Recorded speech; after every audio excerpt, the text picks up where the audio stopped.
Hi, I'm Despa. You're watching be83, and this is another episode of Meet the Artists Season 2.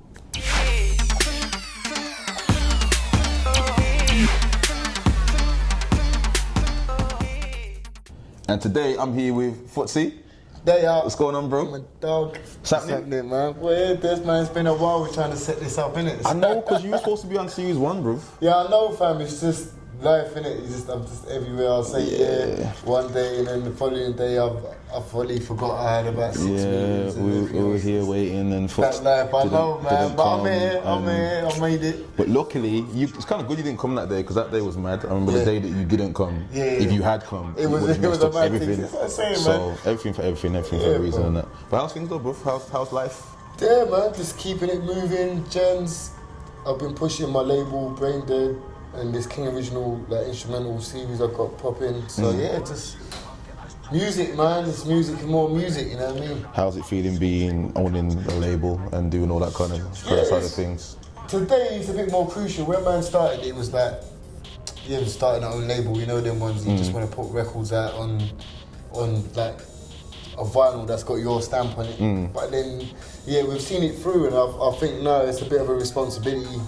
And I have other people asking that they want to put stuff out. And so it's good because they're seeing the movement, that are making noise still, having raves.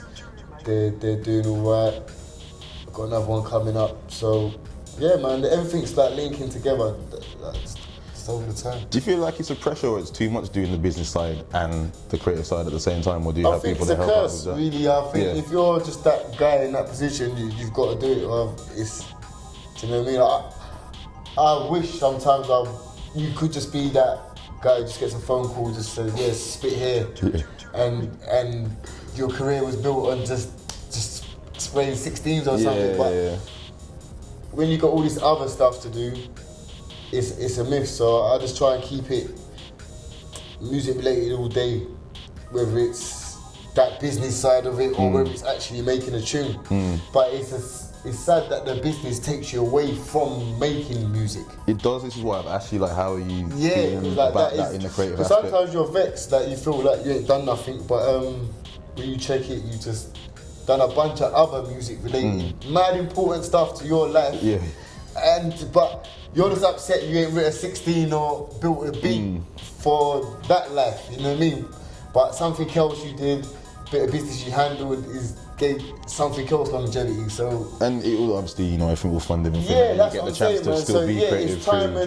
It's time and efforts, because even down to things like merch, it doesn't make itself. You actually have to think of stuff, design something, see that through, and then again, I find with music, a lot of stuff you can see to 90% of the way, and that last 10% could take you 2 months. Do you know what I mean? When it's the final bit, it's the smallest part. You've done 90, but that's just music. Sometimes you drive it to the 90, then it takes long. So it's a curse, gift and a curse, man. That business side there, you know what I mean? So you handling your own merch as well? Yeah, we handle our merch. Same with Dubs. He's got the Brooklyn range. I do the NG stuff, and man, got another little clothing line. There's nothing related to Gens popping up soon. So just keep a look out for that. Dubs does a few collabs with couple clothing lines and that. So Dubs is that sly off-duty model guy, you know what I mean? So he's wearing something you don't know that he's involved, but he's wearing it. He's got that model life to him, Dubs. So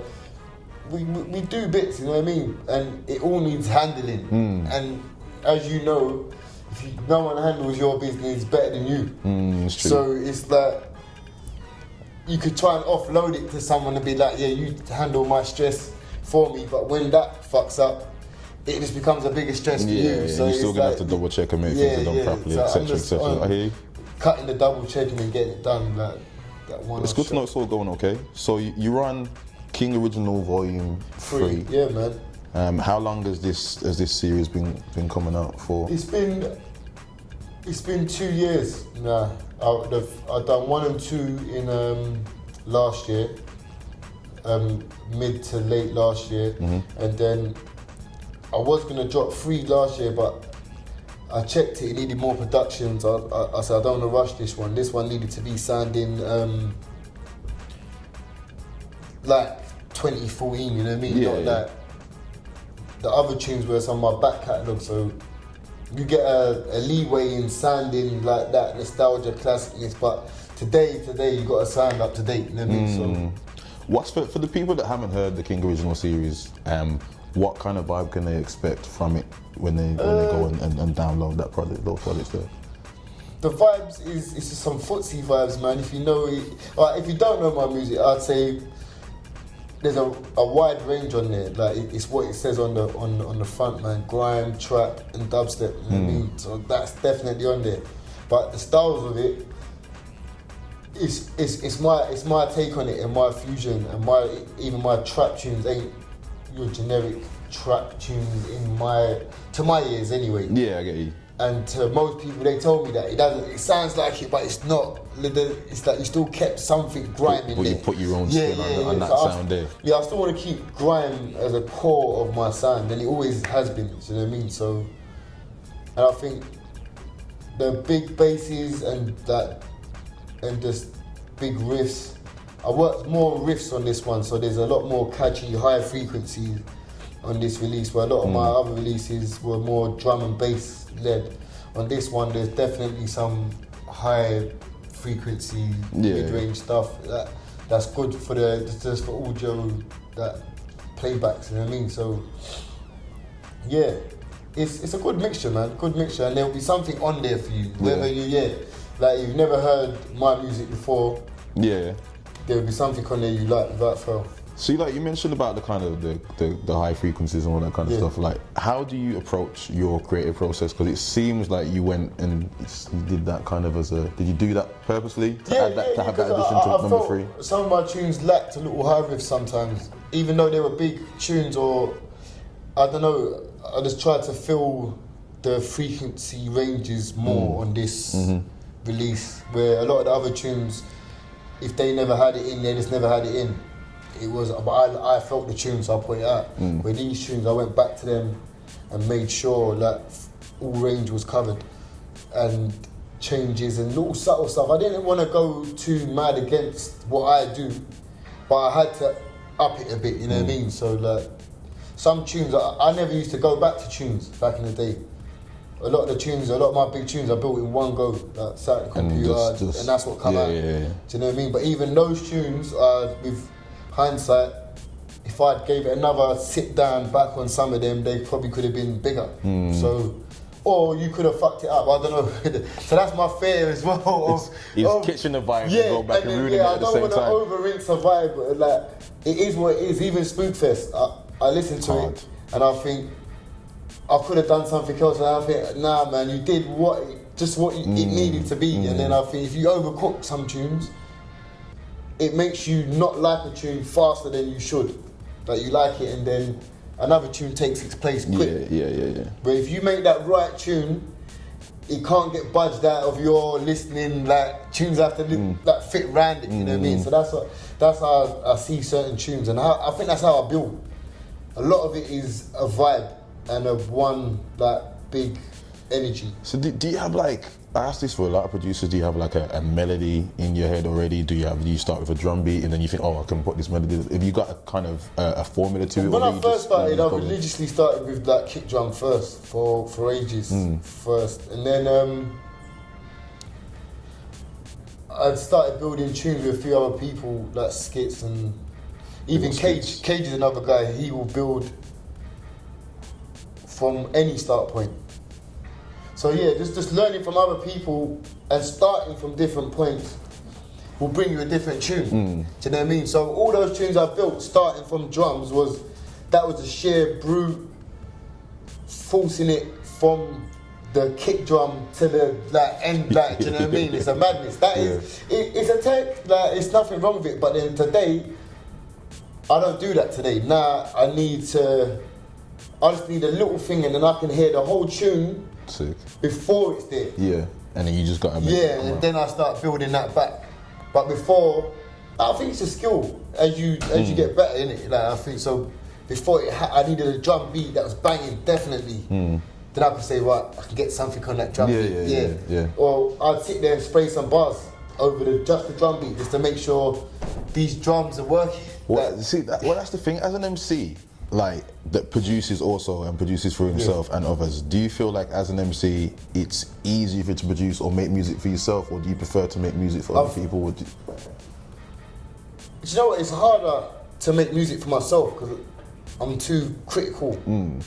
Like that, I don't know. People hear my beats and they go nuts. Yeah. More than I would. I live with this beat. You know what I mean? It's like you're definitely gonna be more excited about this beat than I am. So then just cut that because it's cool, man. It's not phone ringing. It's what it is. So then man, but beats for people and beats for myself. It's mad. So I don't like sending MC beats. I'd rather they come and pick one they like. Okay, I get you. Because I could send you a bunch that I think you might sound sick on. Yeah, but they're like. Then you might be, what the fuck, man? Footsie sent me his C team. Like,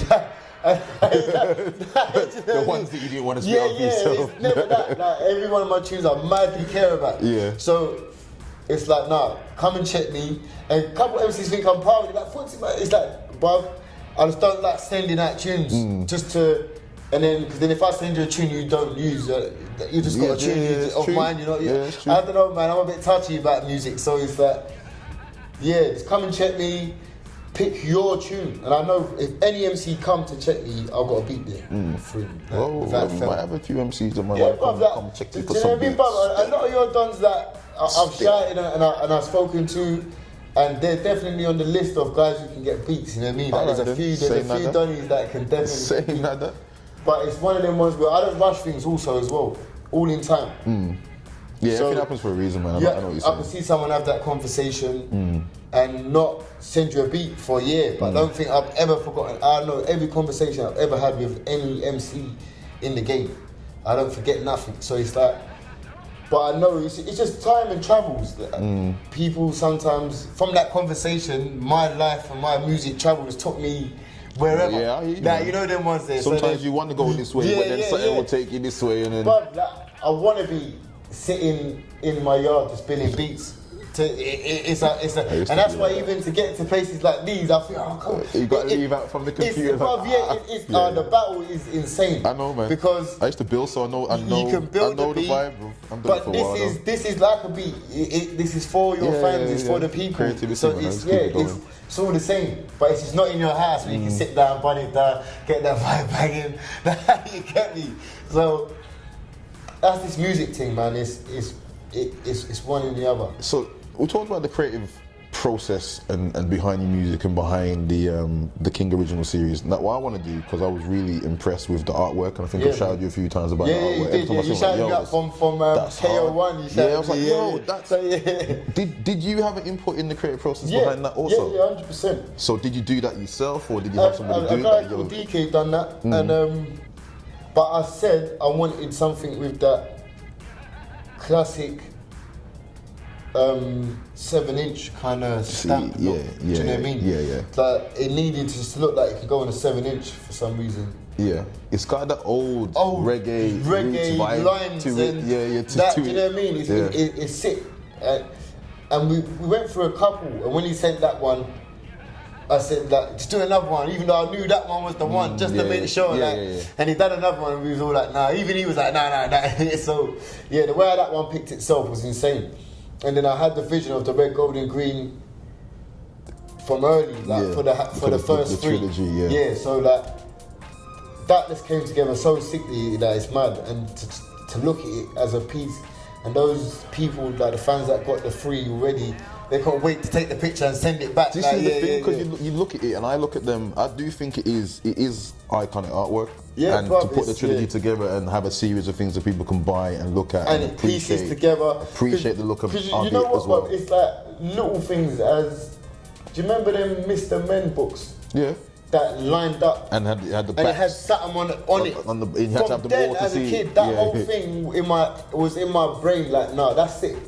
It's because it's a picture on the back of the book, and you got to get the whole connection to see the. No, I was respecting that, man. So that them little things, them little details, and if you're a collector or something, you want a reason outside of that music to collect it as well. Because it visually works, you know what I mean? So you've got influences that I think I could see that you may have been like, you saw that, you're like, okay, that's it, reminds me of a 7-inch. Yeah. Like influences outside of grime music, like what is your musical influences and how did you get started with music in the first place? My main musical influence is my dad, because he took me to studio before I even knew where I was. Sound man. Yeah, I was in the studio when it was reel to reel, and like they'd mess up and then you had to rewind the tapes and do all that. Like I was there, and then till that got boring and you were just there sleeping half the time. Then you start enjoying it a bit. Then I learned how to play the drums. My dad can play drums, and he toured the world as a drummer. My dad. Okay. So has he played for anybody we know? Yeah, he come out. He done his world tour. Okay. Yeah. So and produced on his first album. So Hot Stepper. I don't know the name of the album, but the first album when he come to this country. Yeah. It's my dad. Nah, Ikemas. We think of Aini Kamosi. Not Aini. Yeah. Even though he's famo still with that Aini, but yeah, man. Ikemas, look him up, man. You know who he is? See New Jack City? See the rash who gets shot in his head by the girl. That's Ikemas. That's Ikemas, and he's a big artist. Yeah, he's a big artist from there. Yeah. So him, like I'd seen like been on a tour with my dad, playing the drums, side of the stage. So like my music was mad different from early. Before I knew what I was involved in, I was just there in music. My front room was just 18-inch scoops, with gold and green sound system speakers, like bigger than me for years. It took years for me to be as big as the speakers were. Like, you know what it was. So, like, yeah, man, that is my when kids were in school listening to some normal stuff, roots, reggae, bashment, that was my thing. Because my dad had his son and his artists and all these MCs, and I was their fans. Do you know what I mean? So it was just like sidewind. It's like if you watch old raves and then turn the music off on both of them and put a sidewinder dance next to it. It's the same thing, man. It's the same layout. Mike's man, hungry man. Some guys are bigger than others. Some guys, you know what I mean? It's what it is. It's exactly the same thing. Like, so yeah, that was my influence from early. And then the first music I pulled out of that and listened to was jungle. Okay, yeah. That was when I took my head out of the reggae roots and culture scene for a minute and looked the other way, it was jungle. And then that was my first music of my choice that I got into. And then man, jungle. Did you ever spit to jungle? Yeah. Or was your first? Do you remember your first jungle lyric or any jungle lyric? Yeah, man. You got it. First of all, man was just biting the local G as you start off. Because if anyone tries to tell you they started MCing with their own bars, you're lying, fam. You definitely shout out Deadly Sky and something over there. You definitely came in sounding like your favourite guy. No word of a doubt. So I had them ones. Then I had a couple little Forest skate bars from where, because that's my zones, innit? So I had a little Forest skate bar that was doing a thing. But I had what I found with jungle, I could freestyle in a raggery format. Okay. Quite easy. Because of your because background. Of do you know what I mean? So it was easy. I could get that little leeway and find little techers for it. You know what I mean? It was good. But then someone like Double, he was a local jungle MC, and he had bars. Okay. Double had bars though. Yeah. Like he was that guy where. Even Dizzy says it. Like as a kid coming up listening to jungle MCs, Double and Wiley had lyrics, because everyone else was just like you're the same stuff. Like Double had bars. You get me? Double was I can remember the youth centers. You know, like what Double does today. He's been doing it it's so long, bro. It's nuts. So that little, and even that's how I come across Double. Like he lived around the corner from me, the jungle but from the jungle scene, that's where we used to buck up. Because any local rave, every MC who thought he was a guy was at these places. So Double was definitely in the runnings. You know what I mean? So the history of you transitioning from jungle, coming across the double, and then that going into the grime scene, because you've been in the grime scene since day one. Yeah. Like, so how did you come about getting into that, and how did that garage, really. I was MCing on tunes like Give Me That Flow. And you can't MC on that tune. There's that first 16 where it starts and it's just the beat. And like that was like a revelation. It's like, yes, jacket. Yeah. Like make the DJ wheel it up, spray down that first part, and then in comes Kai. You get me? So like them tunes there and that, I was from there where really you was meant to be hosting, but there was this inner MC, like the jungle guy, who, like, I've got bars in it, so I'm trying to say something, but the music wasn't built like that. Like, I had easier turn the mic off on me at Camden Palace. Really? Yeah, man, because like, you're whoa, trying to shout this down, no, whoa, MC, I just need a little big up to Tracy and that. Yeah. And like, this ain't about bars. Like, you're not, he's definitely not getting a reload on the EZ set.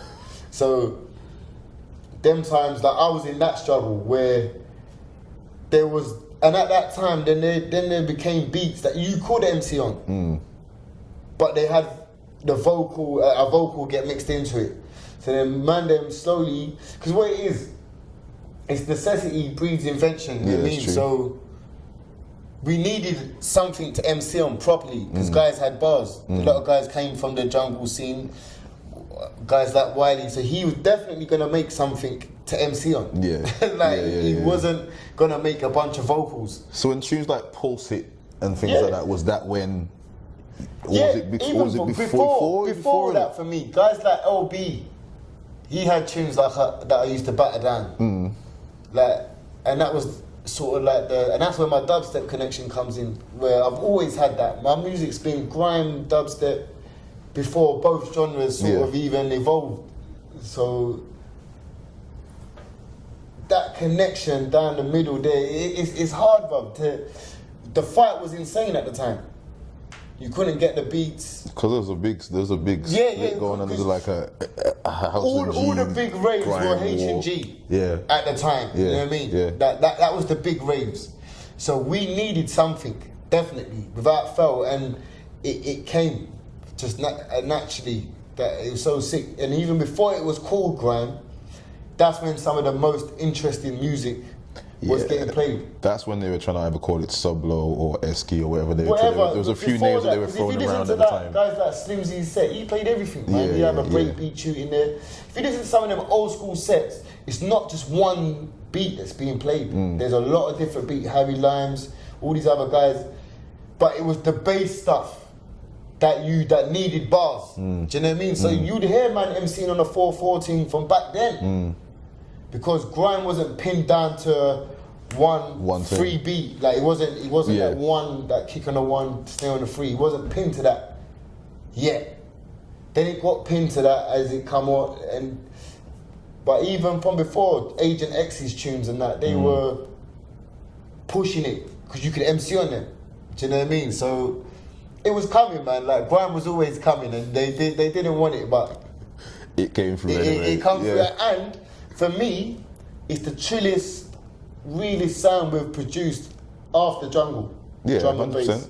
100%. In terms of like, that's UK. That's a UK sound. Like, It came from, definitely. When you listen to some garage tunes now, with the vocal and that, it's like, whoa, what is this? Is that a chipmunk singing? It sounds odd. But that grime sounds real. It just sounds real. And you can tell it comes from a real place. It wasn't a fakely manufactured thing. It was made by those who made it. And it's that. And it was the necessity. We needed it.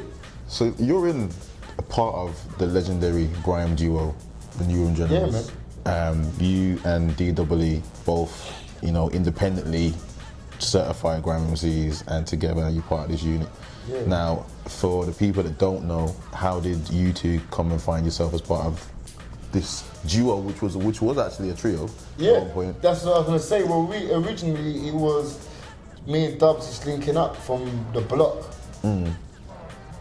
From in the jungle days, and then me and Dubs have been bridging from then. And then road sort of separated a bit.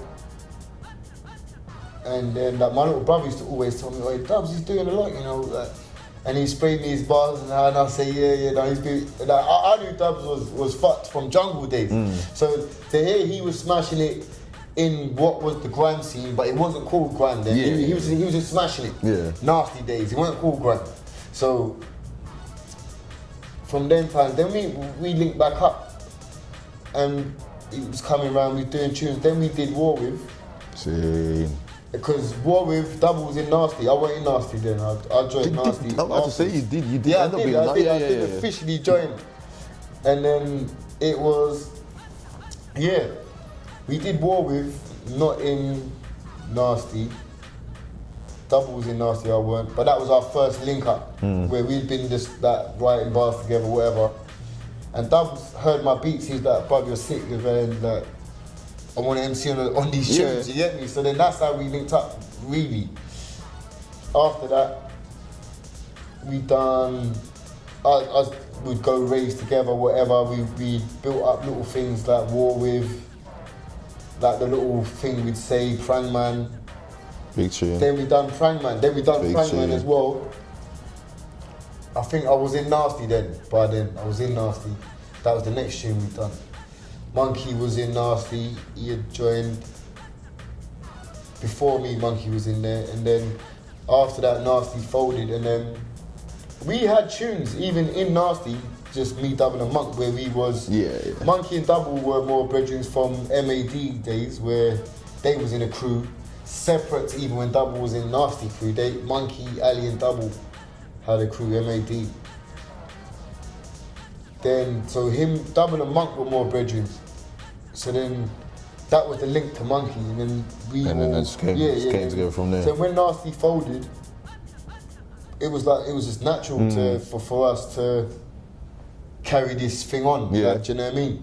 And from there in the past, you guys have gone all around the world. Yeah, Grime. man, mental, you know, you've been to the States, haven't you? And been States, tours all over the place. Yeah, brother. The only place I need to get to, like Australia and that, and then I'm calm. Oh, you haven't been to Australia yet? I ain't been to Australia and Japan via music, but safe. You know what I mean? This guy. But yeah, Logan's off camera showing off, but it's alright because he's been there, safe. But you know what I mean? I've been everywhere else though. Where's the place you find that's been most receptive to the sound and like, you know, they've gone the maddest for what you guys do? To me, I don't know, man. I'm happy with if there was 3 people. If I travelled somewhere and there was 3 people in front of me singing my bars, I'm calm. I don't. So there's been receptive. Like there's some raves are bigger than others, so it's gonna be that. But there's some raves are bigger, but then they weren't going as mad as that little small one you did. Yeah. So I don't know, man. Like I had a good rave in Estonia. That's Eastern Europe, isn't it? Yeah, they got mad for. I don't know whether it because the weed was like I was in damn. So like, I think that's really why. Like, but yeah, and you know what? The guy who had the Zaka was called Neck. His name was Neck. Bruv, I couldn't believe it. And he pulled out nothing but the neck. I said, yeah. It was mad. It was mad, bruv. That show was sick. It was like I was in damn. I definitely went ham on stage. Can't remember what the crowd was saying, but I was doing their stuff. But yeah, but I just enjoy traveling because I think if this scene can get you out of your house to somewhere that you need to get onto a plane to go to perform to, is sick. Because we know how small the scene is here and the fight we get. So for that to pull you onto a plane and take you somewhere in the world, it's a blessing in itself. Yeah. So every time I travel, I'm just gassed. Like, I don't care what's going down, where I'm going, because I just think, again, this scene has done it again, you know what I mean? So I just thank that we're involved in something that's cared about around the world. Do you know what I mean? And what is next for you, and what's next for the Newham Generals? Boy, next is bare singles, man. Like vocals. I got a lot of vocal stuff that I was holding down. I needed to sort this King Original, and I wanted to affirm my place as a producer in history. Because a lot of people didn't even know I built beats, bruv. Like, a lot of people, Spookfest was my first beat they knew I made. Yeah. Like, so I wanted to bait that up a bit and just clarify that. So I think between the 1, 2 and 3, I kind of covered that now. Now, we're on some Gen singles. We've got a tune out called Piff right now. Big weed tune. And that's just to get the ball rolling. We've got some bigger tunes still that are going for TV and that. We're shooting a video to one of Dubs' tunes called Lovely Jubbly. Remember, like, Dubs, he done bare stuff. So yeah, we've got a lot of stuff, and that's up next. A tune called Lovely Jubbly. And when can we expect that? Have you got any? We're shooting the video. Like, everything's just getting ironed out for that right this second. So the video's gonna get shot in a minute. The treatment to the video is sick. So I'm just gassed about the Gens music. I've got a project with Big Nasty, shooting a video to our first single on that. Oh, was that a whole project? Yeah, we got a whole a little 5-6 track EP where me and him just went ham on some beats, man. Like, it's funny. It's a weird link up. Me and Nasty get on good, bruv. So like the tunes are sick. Like, we got some good tunes. So I've got a few projects in the pipeline. I've got a project with Murky Ace that I produced. It's him vocally, just all my beats, and a couple Family Tree features on there. All right, so you got a lot to look out for. Yeah, that's sick. I've got an EP with Dizzy right now. That's like the crown jewel in the thing. I've got a mad EP with Diz that he's gonna drop. So yeah, man, I'm just trying to win right now, mate. You get me? So that's what you can do, bro. Yeah, man, I'm trying to put in the work and see. Yeah, and keep it going, man. And I've got a sick EP with Sook Knight coming. Okay. Yeah, man, and that's been in a long time in the making. Where I gotta send something to Sook. He's like from one split we were supposed to do everything and we didn't. But I think the timing is just bang on, and the beats he sent me, it's going down. So yeah, I got the one split follow up sorted. It's there. All right then. So yeah, man, I've got stuff, man. I've got music. I've got to shoot some videos. But again, you can only win like the battle that you're fighting at that time, innit? So I was fighting the instrumental battle. I believe I won that for the minute. So I'm trying to move on to get back to my vocals. You know what I mean? I've got a Zoot Break free that I want to give as a free download, because my Zoot Breaks, they're free downloads. So I want to keep that series going because people they enjoyed that. You know what I mean? So stuff for the fans, man. Music, bro. Music. All right, bro. Music. Thank you for coming in today. There, man. Best man. Much appreciated. I'm glad I got true. You get me? Finally. Yeah, man. I'm Despa. That's another episode of Media Artists. Catch us next time. Thank you for Footsie coming in again, and see you soon.